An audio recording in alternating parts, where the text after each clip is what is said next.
उजाले उनकी यादों की।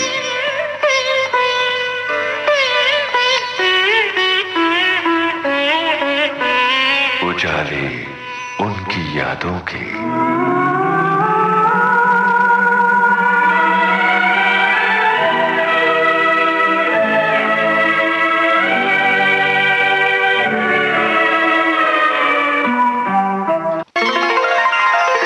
अभिनय के आकाश में रोहिणी नक्षत्र की तरह रोशन है रोहिणी हटंगड़ी। अगर कोई जुर्म किया है तो मैंने किया है। पार्वती, हिरासत में लेना होगा तो मुझे लेना पड़ेगा। मेरे पति का इसमें कोई दोष नहीं है। जिनके अभिनय ने फिल्म गांधी में सजीव किया इतिहास को। All right, then go.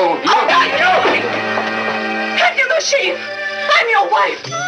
मुझे सिर्फ 2 किताबें मिल पाई कस्तूरबा पे। हमारी बा मनमाला बेन पारिख ने लिखा था और बा और बापू की शीतल छाया में ये सुशीला बेन नायर ने लिखा था। अभिनय को दिए नए अर्थ। मैं तुम्हारी आंखों क्या हुआ? मर्द ने मारा। वो जब से दूसरी औरत किया है ना, रोज कुछ न कुछ नाटक करता है। अच्छी म्युनिसिपालिटी की नौकरी थी, दारू के लफड़े में वो भी छूट गई। चुनौतीपूर्ण भूमिकाओं के साथ तय किया संघर्ष का अग्निपथ। पैसों के लिए वो डाके डालता था, कभी कभी वो खून भी कर। आपके बेटे के दुश्मनों ने उस पर गोली चलाई है। कायतुंडे साहब, जिस तरह बुरे का अंत बुरा होता है, उस डाकू का भी अंत बुरा हुआ। रंगमंच, टेलीविजन और फिल्मों की सशक्त अभिनेत्री रोहिणी हटंगड़ी आपसे बांटेंगी अपनी यादें, सारांश में नहीं बल्कि पूरे विस्तार में। 300-903 मीटर्स किंवा 970 किलोहर्ट्ज वर हे आकाशवाणीचं पुणे ब केंद्र आहे। उजाले उनकी यादों के इस कार्यक्रम में रोहिणी हटंगड़ी। उजाले उनकी यादों की।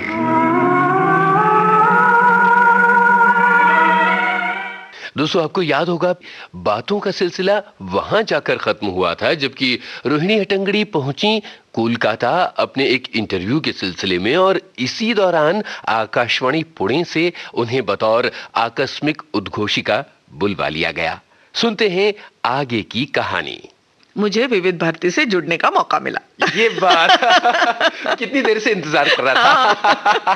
अब हुआ ये कि मैं इंटरव्यू देके वापस आई, अभी इंतजार था और अगर सिलेक्ट हुई तो जाने का वो था। अभी मिली नहीं थी मुझे स्कॉलरशिप, अभी तक नतीजा पता नहीं था जी। तो उसके बीच में मेरे ख्याल में मैं इंटरव्यू के लिए गई थी कुछ नवंबर में, और अगर स्कूल जाना है तो जुलाई में जाना था। तो बीच में क्या कर, तो ये मौका मिला मुझे विविध भारती पे एज एन अनाउंसर, कैजुअल में ही मैंने वो कर लिया।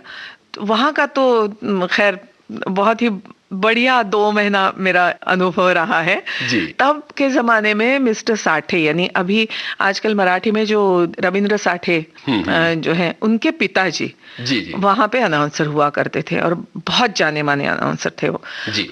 फिर सावरकर करके एक थे, गोवईकर, पद्माकर गोवईकर, वो ड्यूटी ऑफिसर हुआ करते थे क्योंकि उन्होंने एक प्ले लिखा था और वो मेरे फादर ने किया था, इसलिए मैं उनको जानती थी। और ऐसे काफी सारे, यानी ऐसे नाम से मैं जानती थी, सब लोगों के नाम बताते हैं। वहां जाके इन सब से मुलाकात हुई और वो 2 महीने जो मजा आता था, क्योंकि विविध भारती पुणे ब, यानी पुणे अलग था, विविध भारती और ये वो बी था, पुणे बी।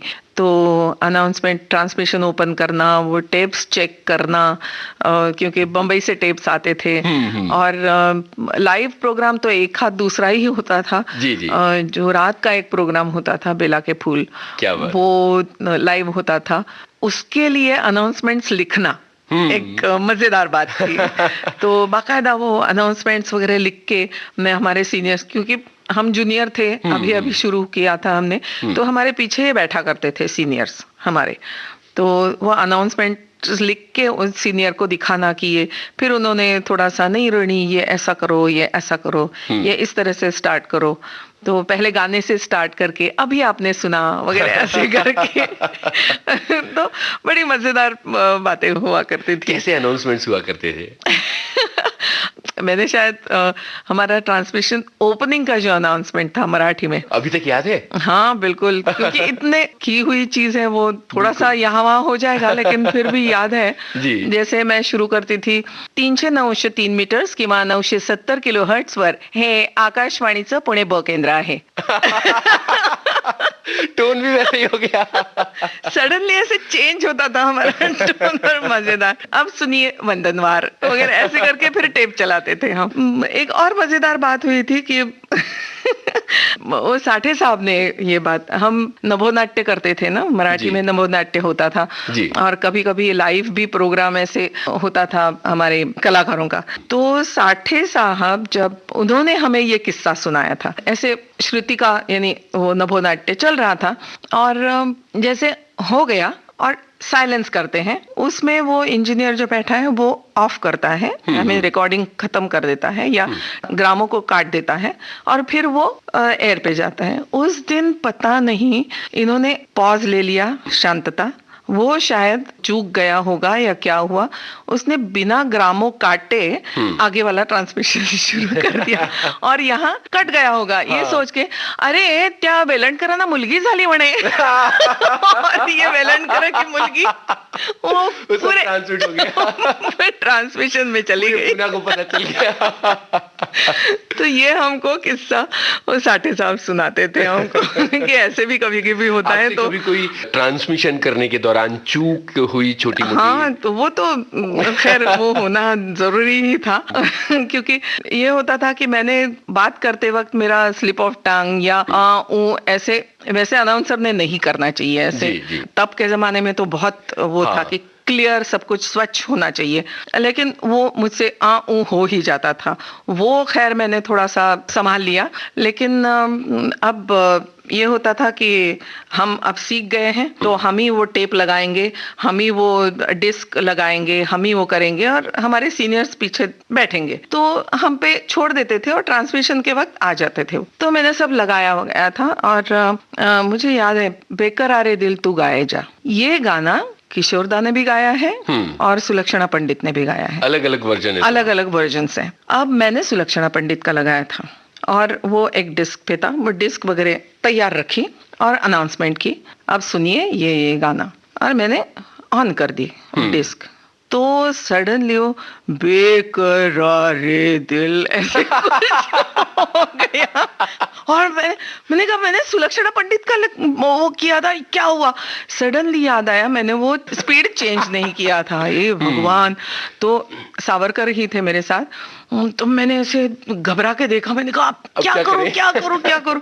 तो उन्होंने आए, वो बंद किया और फिर अनाउंसमेंट तो गया नहीं था, तो मैं कर रही थी ये नहीं पता था और मैं बाकायदा मैंने कहा बेला के फूल में अनाउंसमेंट कर रही हूँ, माफी मांगो. मैंने कैसे, मुझे पता नहीं है. तो सडनली वो आ गए खुद की आवाज में, उन्होंने माफ कीजिएगा अब ये गाना सही से सुनिए. तब तक वो स्पीड वगैरह चेंज कर लिया और गाना फेड इन कर दिया. और फिर बेला के फूल मैंने किया ही नहीं, क्योंकि एक बार उन्होंने बोल दिया है तो गया. अभी वो बैठ के मैं देख रही हूँ बेला के फूल मैं नहीं कर रही हूँ. बहुत जान जल्दी हो गया. वो थोड़ी सी सजा भी मिल गई. बेकरार दिल तू गाए जा, यहाँ सुनते हैं फिर आगे बढ़ते. नहीं, और मजेदार बात तो और भी है. वो इंजीनियर हमारा दौड़ दौड़ के बाद में माफी वगैरह मांगी. अरे सावरकर तूने माफी क्यों मांगी? तो वो सुलक्षणा पंडित का था इसलिए. ओ मुझे लगा मोहम्मद रफी गा रहा है.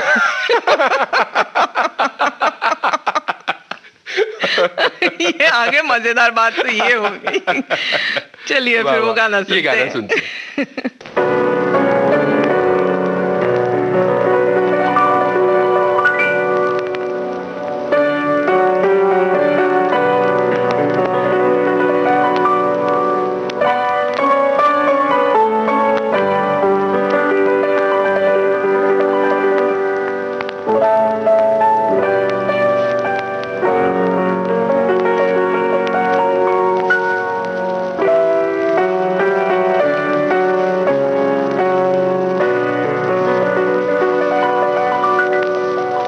बेकरार दिल तू गाए जा, खुशियों से भरे वो तराने, जिन्हें सुन के दुनिया झूम उठे और झूम उठे दिल दीवाने। बेकरार दिल अरे तू गाए जा,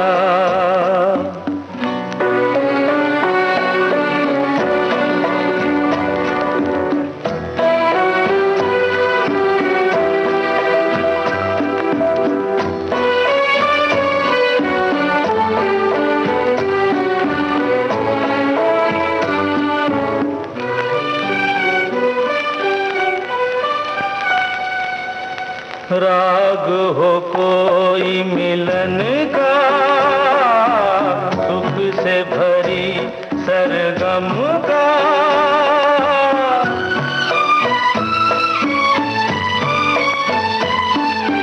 युग युग के बंधन का, साथ हो लाखों जन्म का। ऐसे ही बहारें गाती रहे और सजते रहे वीराने, जिन्हें सुन के दुनिया झूम उठे और झूम उठे दिल दीवाने। बेकरार दिल तू गाए जा, खुशियों से भरे वो तराने, जिन्हें सुन के दुनिया झूम उठे और झूम उठे दिल दीवाने। बेकरार दिल गाए जा।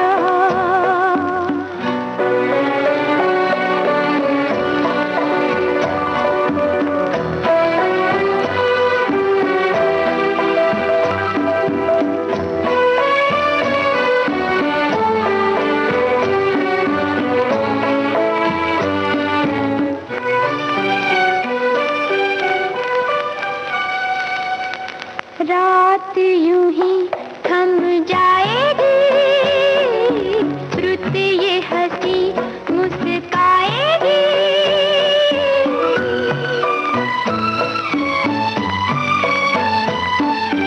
बंधी कली खिल जाएगी और शबनम शर्माएगी। प्यार के हो ऐसे नगमे जो बन जाए अफसाने, जिन्हें सुन के दुनिया झूम उठे और झूम उठे दिल दीवाने। बेकरार दिल तू गाए जा।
दर्द में डूबी धुन हो, सीने में एक सुलगन हो।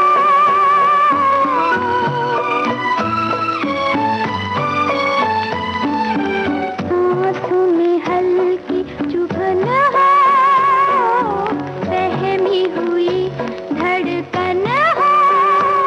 दोहराते रहे बस गीत नए, दुनिया फिर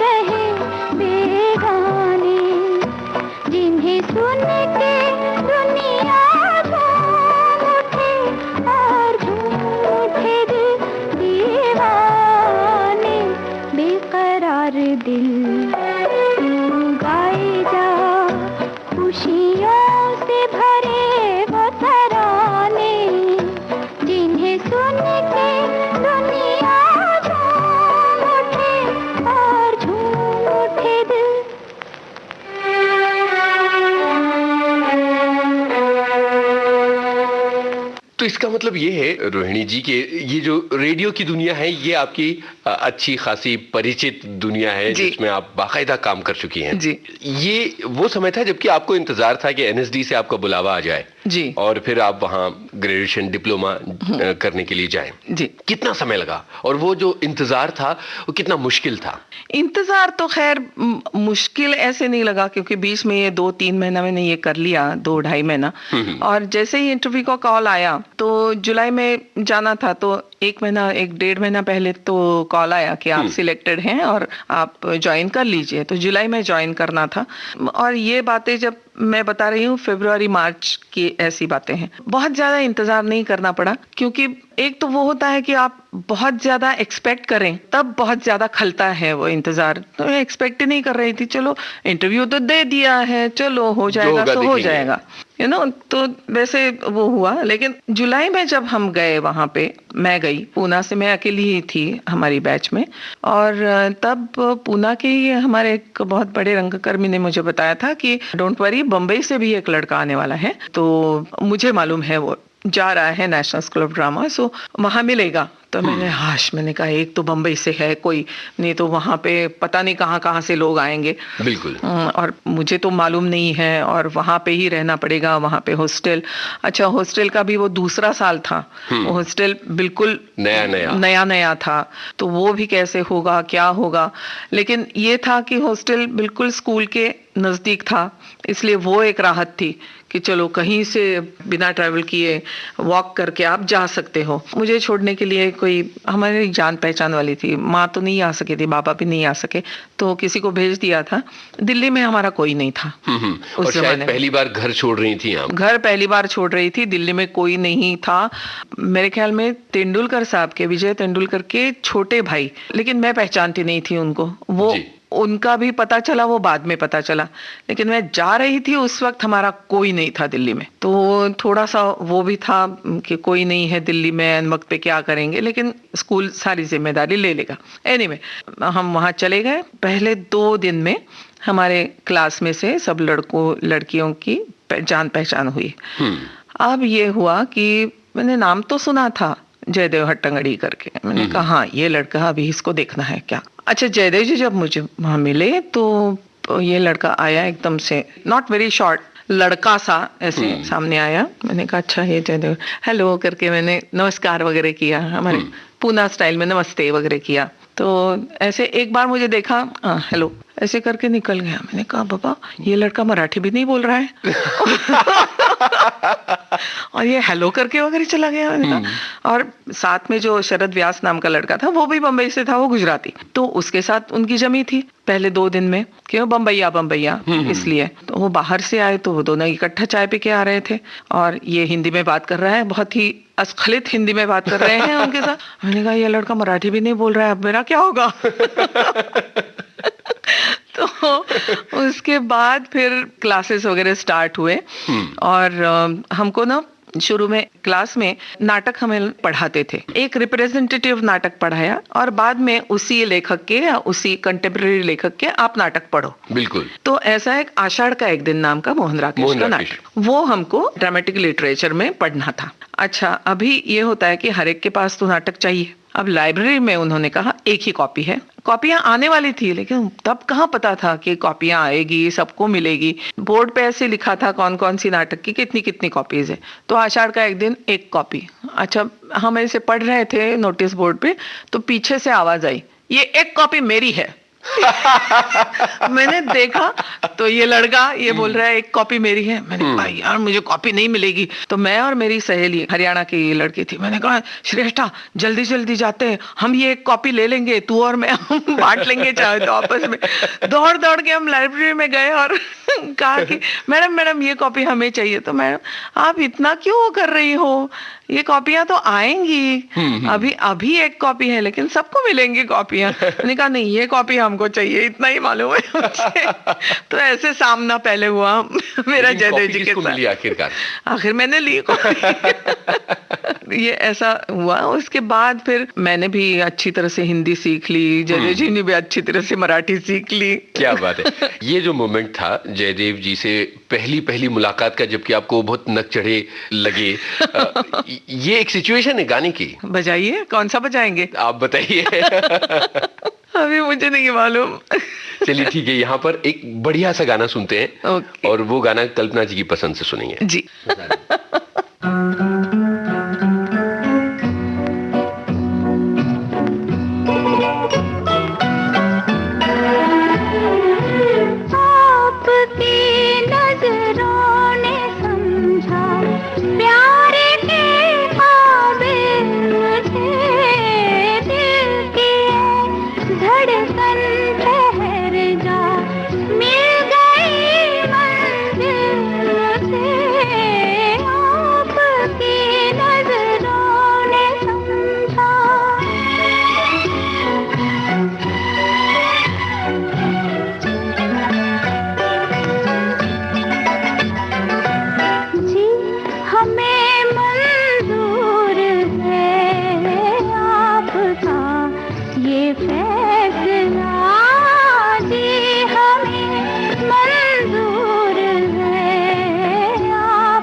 उजाले उनकी यादों के इस कार्यक्रम में रोहिणी हटंगड़ी। उजाले उनकी यादों के।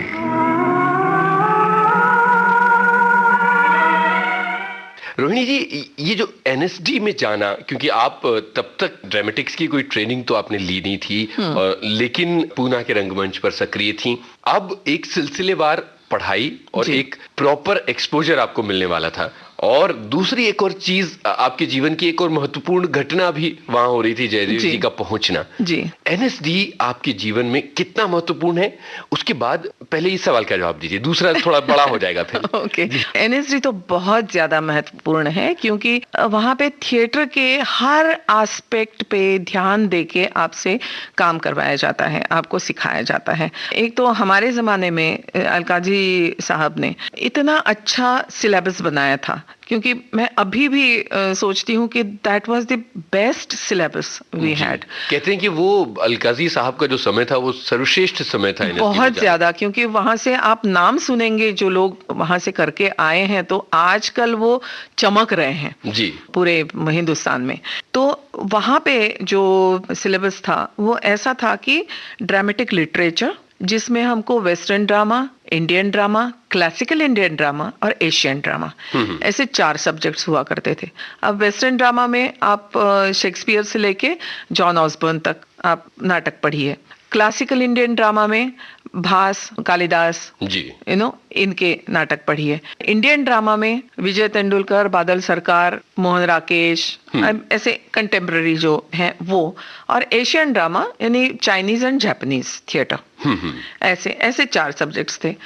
टेक्निकल सब्जेक्ट्स थे जी, जिसमें आप लाइटिंग, स्टेज डिजाइनिंग, कारपेंट्री, हमने रंधा भी मारा है और वो कील भी ठोका, रंधा भी मारा है। फिर मेकअप और थिएटर आर्किटेक्चर। क्या बात है, सेट डिजाइनिंग वगैरह। सेट डिजाइनिंग, थिएटर आर्किटेक्चर, यानी इतने सारे, यानी ओपन एयर से लेके प्रोसिनियम थिएटर तक। क्या बात है, ऐसी काफी विस्तार वाला। हाँ, वो कैसे कैसे थिएटर के बदलाव। एक ग्रीक थिएटर हुआ करता था, उसके बाद रोमन जो ओपन एयर होता था, रोमन में पीछे पर्दे जैसा एक बिल्डिंग आई, फिर उसके बाद धीरे धीरे ग्लोब थिएटर जो क्लोज थिएटर था, उसके बाद फिर आजकल का जो प्रोसिनियम थिएटर, हम थिएटर में जाते हैं वैसा, एक साइड ऑडियंस, दूसरा साइड आप वो करो। तो कैसे डेवलप हुआ वो, और कैसे आप यूज कर सकते हो। जैसे थ्रस्ट थिएटर है, कि जैसे पृथ्वी थिएटर हमारा बंबई में जो है जी, वो थोड़ा सा थ्रस्टेड है, तो क्या उस पे अलग अलग थिएटर में काम करते वक्त क्या अनुभव आते हैं, कहाँ कहाँ आपको वो रखना पड़ता है, वो सारा उससे पता चल जाएगा। तो ये टेक्निकल सब्जेक्ट्स थे। और एक्टिंग के सब्जेक्ट्स थे, जो dance, music, yoga, improvisation, interpretation, यानी एक आपको सब्जेक्ट दिया जाता था और उस पे आप स्किट करके दिखाओ। फिर एक्टिंग थियरी। अब एक्टिंग थियरी में स्टैनिस्लावस्की भी पढ़ते थे, ब्रेख्ट भी पढ़ते थे, कॉमेडिया डिलार्ड भी पढ़ते थे। अलग अलग स्टाइल्स जो हैं, जो लोगों ने पूरी दुनिया में यूज करनी चाहिए थी, वो स्टाइल्स वो भी हम पढ़ते थे। तो थिएटर का एक भी एस्पेक्ट ऐसा नहीं छोड़ा था जिस पे काम ना हो। वाह वाह। तो ये हमको एक ही रूफ के नीचे और दिन रात हम उसी में डूबे हुए रहते थे, क्योंकि सुबह 9 बजे हमारे क्लासेस शुरू हुआ करते थे, 3 बजे तक क्लासेस होते थे विद ब्रेक फॉर लंच, और उसके बाद 3 बजे से 5-6 बजे तक हमारी रिहर्सल्स होती थी। अब रिहर्सल्स भी क्लासरूम प्रोडक्शंस होते थे, एक्सरसाइज प्रोडक्शंस होते थे, और हमारा स्कूल का प्रोडक्शन भी होता था, जो बहुत ही रेपुटेड। हाँ, अब स्कूल के प्रोडक्शन में पूरा स्कूल इन्वॉल्व होता था। बिल्कुल, एक भी बच्चा ऐसे नहीं होता था कि जो कुछ ना करे। यानी अगर हम एक्टर लोग, हम लड़कियां, अगर हम एक्टिंग नहीं कर रहे हैं या क्राउड सीन में हम हैं, तो हमको कॉस्ट्यूम संभालने पड़ते थे। डायरेक्टर्स को स्टेज मैनेजर होना पड़ता था, पूरे ओवरऑल स्टेज मैनेजर। फिर लाइटिंग के बच्चे लाइटिंग असिस्टेंट्स हुआ करते थे।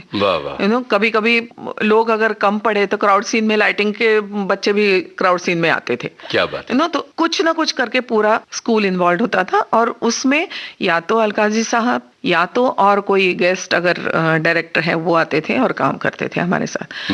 और क्लासरूम प्रोडक्शंस जो होते थे वो अपनी क्लास में, चलो ये हम करके देखते हैं। मुझे याद है एक वो किया था, नाटक किया था डॉल्स हाउस। अब डॉल्स हाउस में 3 एक्ट्स हैं। फर्स्ट एक्ट फर्स्ट ईयर वालों ने किया, अरे वाह। सेकंड एक्ट सेकंड ईयर वालों ने किया, और थर्ड एक्ट थर्ड ईयर वालों ने किया। अच्छा एक्सपेरिमेंट था ये, बहुत बढ़िया एक्सपेरिमेंट था। और अगर 2 डायरेक्टर्स हैं, जैसे हमारे क्लास में 2 डायरेक्टर्स थे। हाँ, Jaidev was the director, Jaidev और सबा जैदी नाम की लड़की थी, वो 2 डायरेक्टर्स थे। तो एक आधा एक्ट इन्होंने डायरेक्ट करना है और आधा एक्ट इसने डायरेक्ट करना है। तो जहाँ पे टेक ओवर करना है, वहां की एक्टर्स की पोजीशंस मेरी ये आएंगी।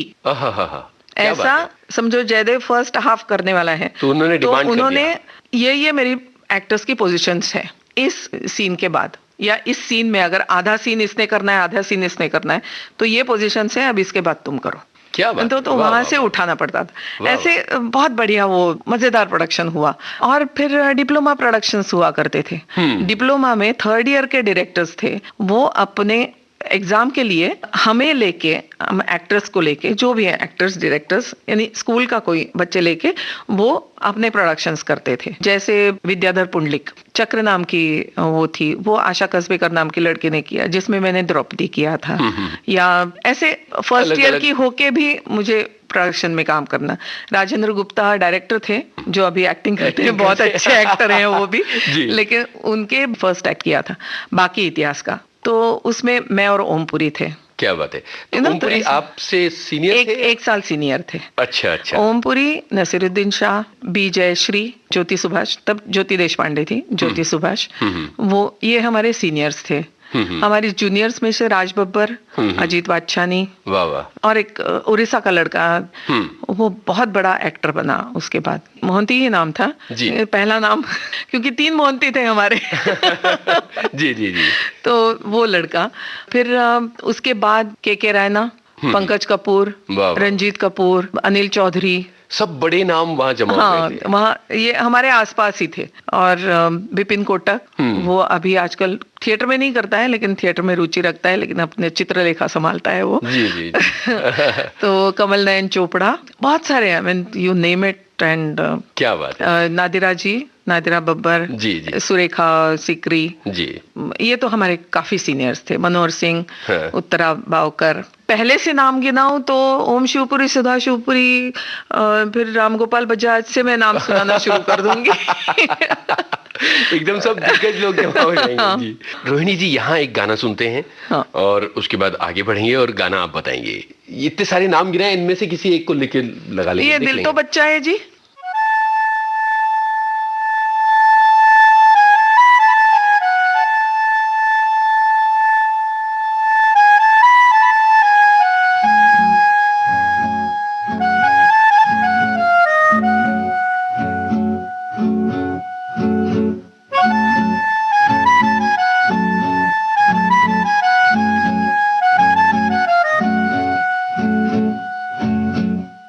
ऐसी उलझी नजर उनसे हटती नहीं,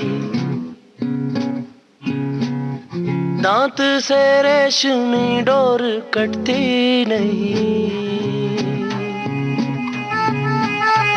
उम्र कब की बरस के सफेद हो गई, कारी बदरी जवानी की छटती नहीं। वल्लाह ये धड़कन बढ़ने लगी है, चेहरे की रंगत उड़ने लगी है। डर लगता है तन्हा सोने में जी,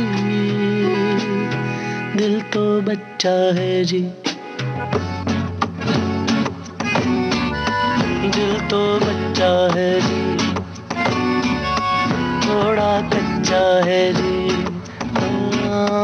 दिल तो बच्चा है जी। ऐसी उलझी नजर उनसे हटती नहीं, दांत से रेशमी डोर कटती नहीं। उम्र कब की बरस के सफेद हो गई, कारी बदरी जवानी की छटती नहीं।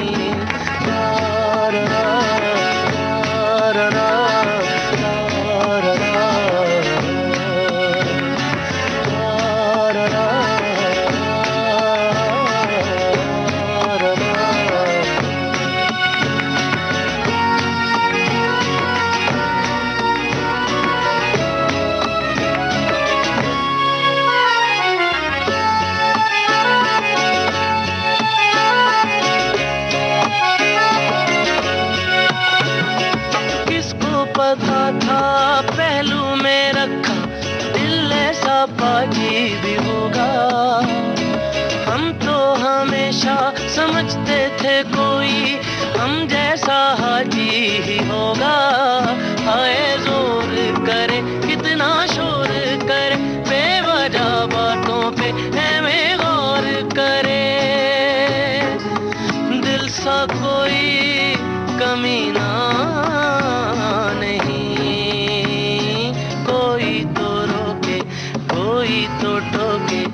इस उम्र में अब खाओगे धोखे, डर लगता है इश्क करने में जी।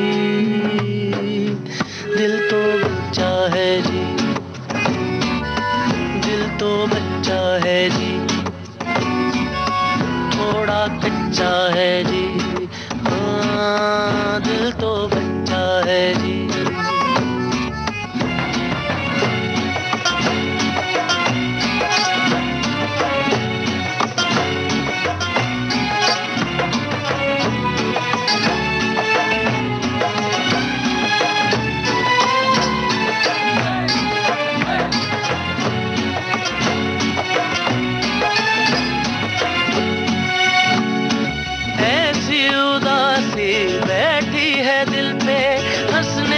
घबरा रहे हैं सारी जवानी, कतरा के काटी पीरी में टकरा गए हैं।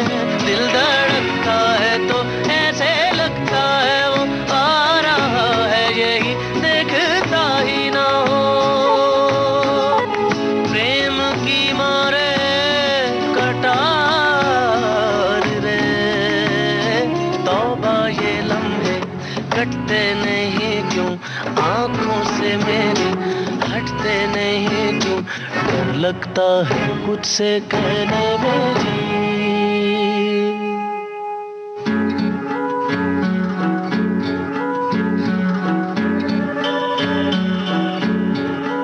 दिल तो बच्चा है जी,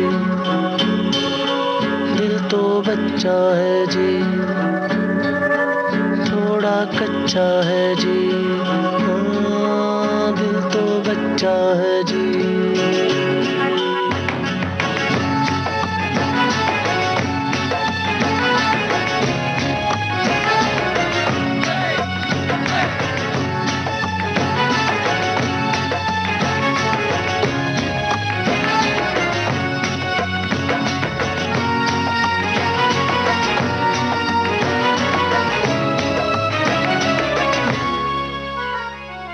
रोहिणी जी, मैंने कहा था कि मेरे सवाल के दो हिस्से हैं, पहले एक ही सवाल पूछते हैं वरना काफी लंबा हो जाएगा।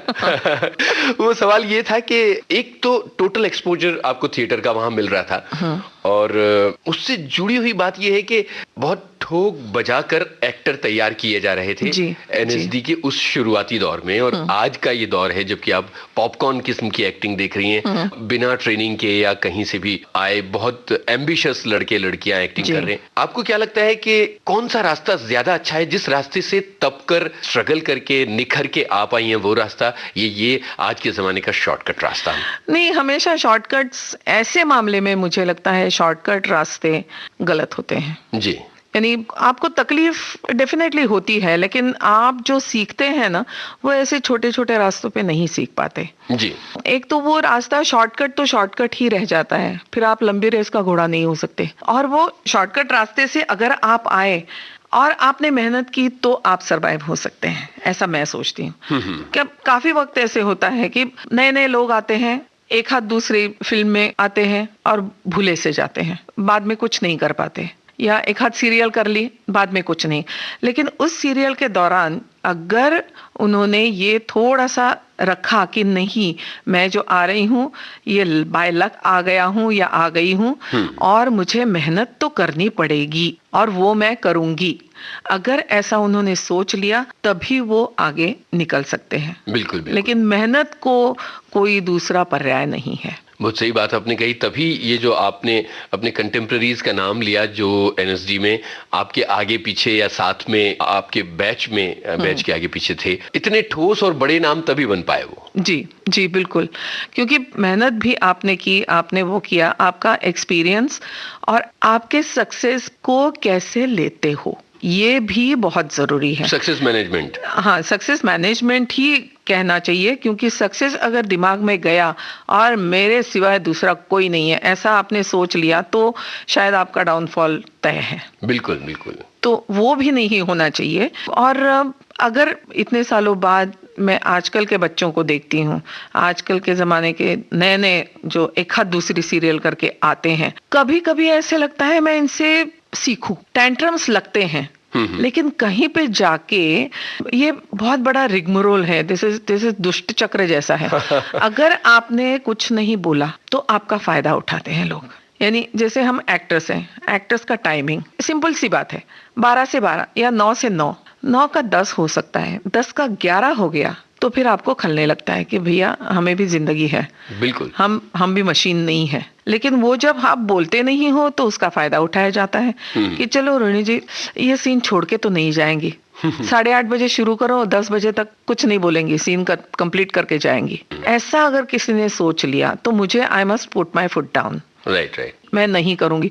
और आजकल के बच्चे ये करते हैं, तो मैं सोचती हूँ ये तो इनसे सीखना चाहिए हमने, वाह वाह, कि भैया 9 बजे हम जा रहे हैं, हम छोड़ के नहीं जा सकते। और इस पे सल्क करने वाली बात नहीं है, ये सीखने वाली बात है, क्योंकि जब कोई आपका फायदा उठा रहा है, ये जब आपको पता चलता है तो उसे तोड़ना बहुत जरूरी है। जी जी। लेकिन अगर जरूरत है और आप नहीं कर रहे हो तो वो भी गलत है जो बच्चे करते हैं। एक जो समर्पण की जरूरत है उसकी, हाँ, कि भैया मैंने देखा है सेट पे हमारे फोन्स, अब सेलफोन ये ऐसी एक चीज आ गई है जिंदगी में हमारे जिससे छुटकारा नहीं पा रहे हैं। सेलफोन से पहले आप क्या करते थे, ऐसे बच्चे आजकल पूछते हैं। तो संदेशा एक दूसरे, जब फोन ही नहीं थे तो कैसे जीते ही थे ना हम। बिल्कुल बिल्कुल। तो इतने डिपेंडेंट हो गए हैं। तो आजकल सेट पे 2 शॉट्स के बीच में जब डायरेक्टर एक्सप्लेन कर रहा है आपको कुछ, तो आप फोन पे लगे हो, ये मैं नहीं सह सकती। बहुत सही। कुछ लोगों को वो बोलना अच्छा नहीं लगता है, कुछ लोगों को, इसलिए हम चुप रहते हैं। लेकिन मुझ पे कोई छोड़े कि आप डिसिप्लिन रखो, तो मैं पहले ये कर दूंगी, आप जब सेट पे आते हो फोन्स अंदर रख के आओ या किसी के पास दे दो। बहुत सही। फोन आपके हाथ में नहीं दिखना चाहिए। हाँ, शॉट होने के बाद आप सेट से बाहर जाओ, आपकी आधा घंटा जरूरत नहीं है तो जाओ अपना फोन ले लो और लगे रहो आधा घंटा।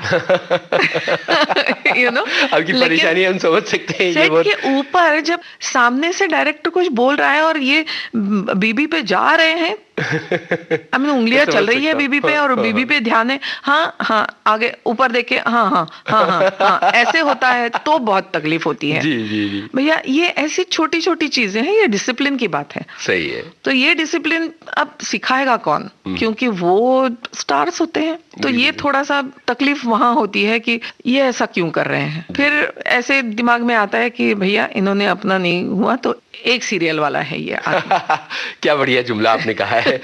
इसी जुमले पर यहाँ एक गाना सुनते हैं, उसके बाद आपके और जयदेव जी की नजदीकी कैसे हुई एनएसजी में उसकी बात करेंगे। जी बताइए, यहाँ कौन सा गाना सुना जाए?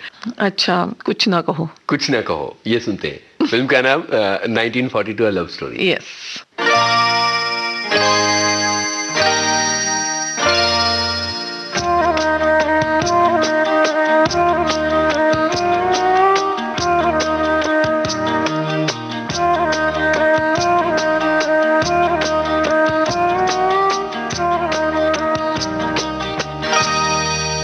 कुछ ना कहो,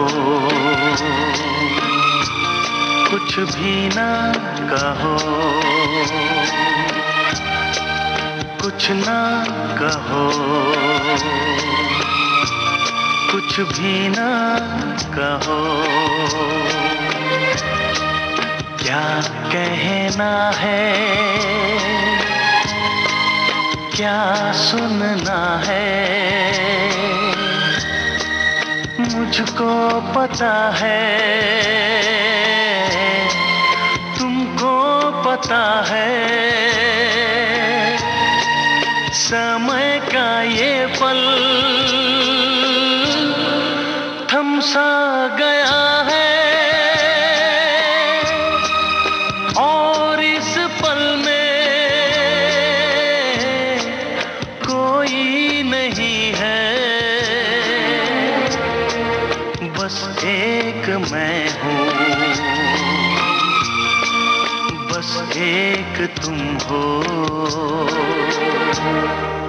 कुछ ना कहो, कुछ भी ना कहो।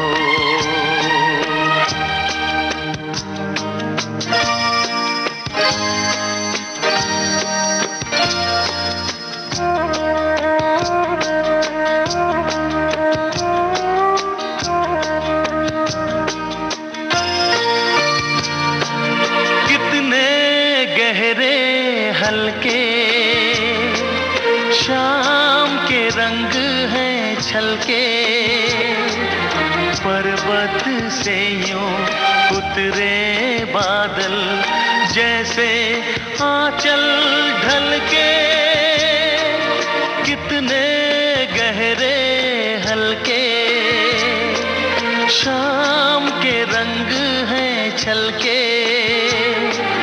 पर्वत से यूं उतरे बादल, जैसे आंचल ढलके, और इस पल में कोई नहीं है, बस एक मैं हूँ, बस एक तुम हो। कुछ ना कहो, कुछ भी ना कहो।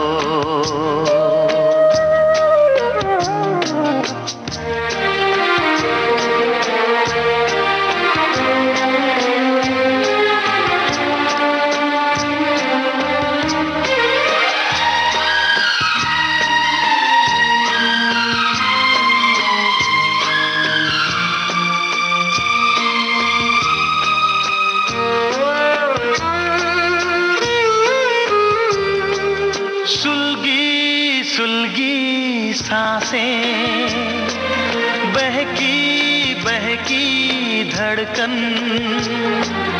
महके महके शाम के साए, पिघले पिघले तन मन। सुलगी सुलगी सांसें, बहकी बहकी धड़कन, महके महके शाम के साए, पिघले पिघले तन मन। और इस पल में कोई नहीं है, बस एक मैं हूँ, बस एक तुम हो। कुछ ना कहो, कुछ भी ना कहो। क्या कहना है, क्या सुनना है, मुझको पता है, तुमको पता है। समय का ये पल थम सा गया है, और इस पल में कोई नहीं है, बस एक मैं हूँ, बस एक तुम हो।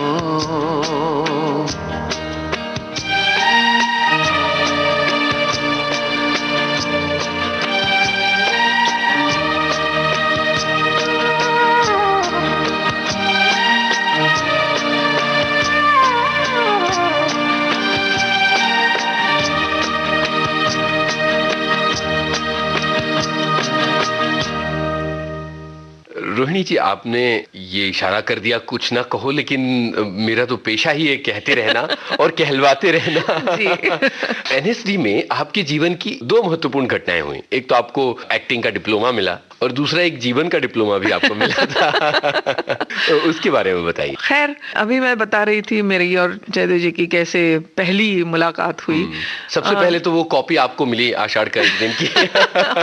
फिर बाद में सबको मिली, वो और बात है। लेकिन उसके बाद ये हुआ कि मैं मराठी मीडियम में सीखी हूँ, वहां पे हिंदी और अंग्रेजी होती थी।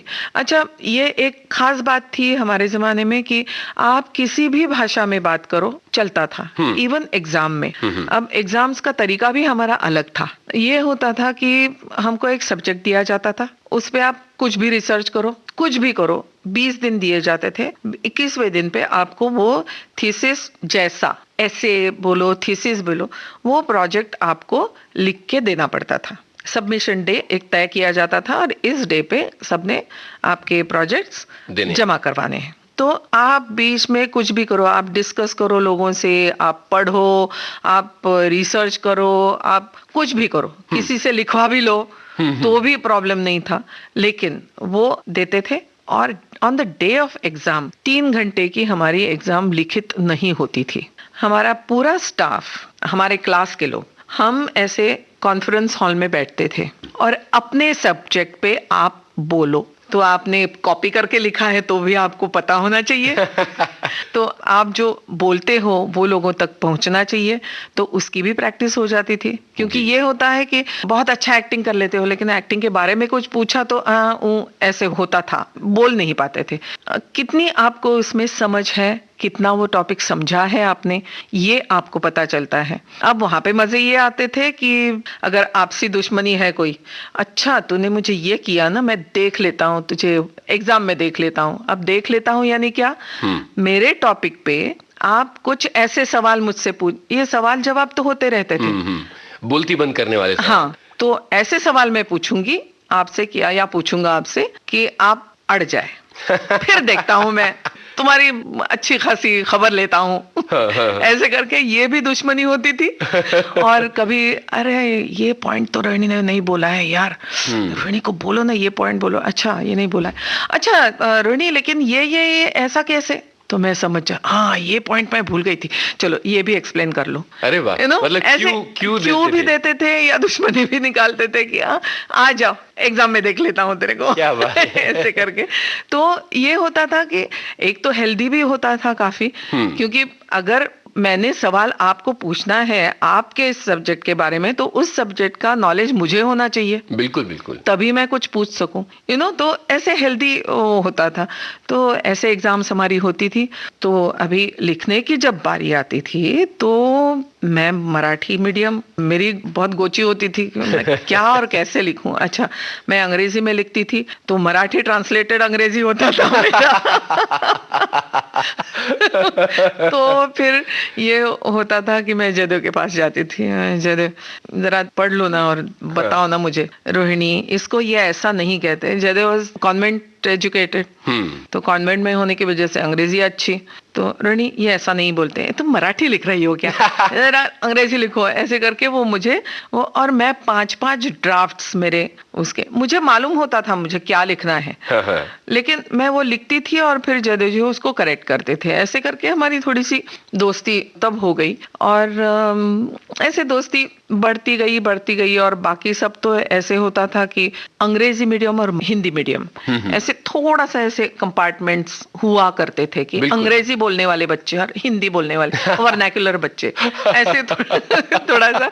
अब एक्टिंग में ये होता था, एक्टिंग में सबको मात कर जाती थी मैं जी, क्योंकि पहले से थोड़ा सा एक्सपीरियंस था ही मेरा। तो ये हुआ कि फर्स्ट ईयर में मैं फर्स्ट, जयदेव सेकंड, वाह वाह, हाफ ईयरली में जी, फर्स्ट टर्म में, सेकंड टर्म में अगेन मैं फर्स्ट, जयदेव सेकंड, यानी फर्स्ट ईयर में। तो ऐसे होता है अरे ये अंग्रेजी ना बोलने वाले ये तो फर्स्ट और सेकंड आ रहे हैं ऐसे होता था। तब से थोड़ी सी दोस्ती बढ़ गई और बढ़ते बढ़ते फिर सेकंड ईयर में जरा ज्यादा इन्वॉल्व हो गए एक दूसरे में फिर फर्स्ट टर्म में, सेकंड ईयर के फर्स्ट टर्म में मैं 7 और जयदेव 8 तब हमारी जो डांस मूवमेंट की टीचर थी रीटा गांगुली, तो रीटा जी ने एक दिन बुलाया हमको, जयदेव रोहिणी आ जाओ जरा, ऐसे करके हमारे स्टूडियो थिएटर, छोटा सा 70 सीट्स का स्टूडियो थिएटर था जिसमें हमारे क्लासरूम प्रोडक्शंस वगैरह, डिप्लोमा प्रोडक्शंस हुआ करते थे, परफॉर्म करते थे हम। वहां पे ले गई, एक तरफ जयदेव एक तरफ मैं। देखो रोहिणी जयदेव, वैसे इश्क करना अच्छी बात है लेकिन पढ़ाई पे भी ध्यान देना चाहिए ऐसे करके आधा घंटा हमको लेक्चर दिया उन्होंने और फिर हम समझ गए। मैंने कहा जय कुछ गड़बड़ हो रही है चलो चलो चलो पढ़ाई पे ध्यान दो, पढ़ाई पे ध्यान दो, ऐसे करके। आपकी यादों का सिलसिला यहाँ थोड़ी देर के लिए रोका जाए और ये गाना शुरू किया जाए। मेरा पढ़ने में नहीं लागे दिल क्यों, मेरा पढ़ने में नहीं लागे दिल, दिल पे क्या पड़ गई मुश्किल। अरे रात भी सुनी सुनी लागे और दिन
उजाले उनकी यादों के। इस कार्यक्रम में अपनी यादों के उजाले बांट रही हैं टेलीविजन, फिल्मों और रंगमंच की जानी मानी अभिनेत्री रोहिणी हट्टंगडी।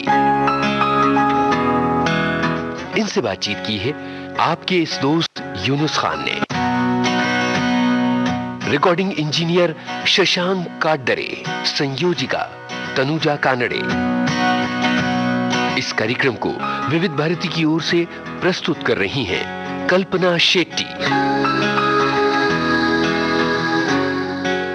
उजाले उनकी यादों के।